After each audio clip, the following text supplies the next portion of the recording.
Social মিডিয়ায় কি লিখবেন কি লিখবেন না এটা কিন্তু আপনি ঠিক করবেন না, ঠিক করবে বিজেপি।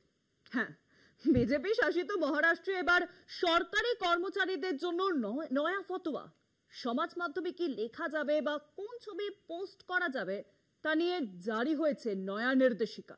নির্দেশ না মানলে সরকারের কোপের মুখে পড়বেন কর্মচারীরা। নয়া ফতোয়া ঘিরে এবার একাধিক প্রশ্ন কিন্তু উঠে আসছে।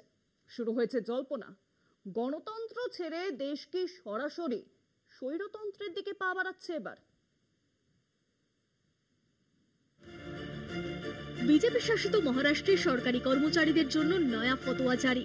সরকারি কর্মচারীরা সমাজ মাধ্যমে কি লিখবেন আর কি লিখবেন না, সরকারি কর্মচারীদের জন্য সমাজ মাধ্যমে নির্দেশিকা জারি করেছে মহারাষ্ট্র সরকার। সরকারের দাবি এই পদক্ষেপের লক্ষ্য হলো গোপন সরকারি তথ্য প্রচার, সমাজ মাধ্যমে ভুল তথ্য ছড়িয়ে দেওয়া এবং সরকারি নিয়ম লঙ্ঘন করে সমাজ মাধ্যমে প্রতিক্রিয়া প্রকাশ করার মতো বিষয়গুলি বন্ধ করা সম্ভব হবে। বিজ্ঞপ্তি দিয়ে জানিয়েছে মহারাষ্ট্র সরকার, নিয়ম না মানলে সরকারি কর্মচারীদের বিরুদ্ধে শাস্তিমূলক ব্যবস্থা নেওয়া হবে বলে জানিয়েছে দেবেন্দ্র ফডনবিস সরকার। জারি করা নতুন নিয়মে বলা হয়েছে, কর্মচারীরা রাজ্য সরকার ও অন্য কোনো রাজ্যের সরকারের নীতি বা কাজের সমালোচনা করতে পারবেন না। সমাজ মাধ্যমের নতুন নিয়ম অনুযায়ী মহারাষ্ট্রের সরকারি কর্মচারীদের সচেতন ও দায়িত্বশীলতার সঙ্গে সোশ্যাল মিডিয়া ব্যবহার করতে হবে। কর্মচারীদের ব্যক্তিগত কর্মক্ষেত্রের সোশ্যাল মিডিয়া অ্যাকাউন্ট আলাদা করতে বলা হয়েছে।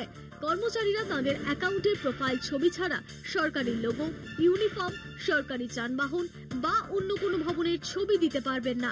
কর্মচারীরা তাদের অফিসের কাজের প্রয়োজনে অন্যদের সঙ্গে যোগাযোগ রাখার জন্য হোয়াটসঅ্যাপ বা টেলিগ্রামের মতো মেসেজিং অ্যাপ ব্যবহার করতে পারবেন।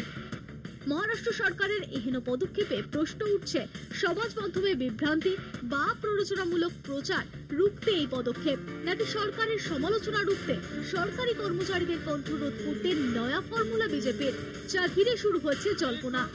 কলকাতা টিভি।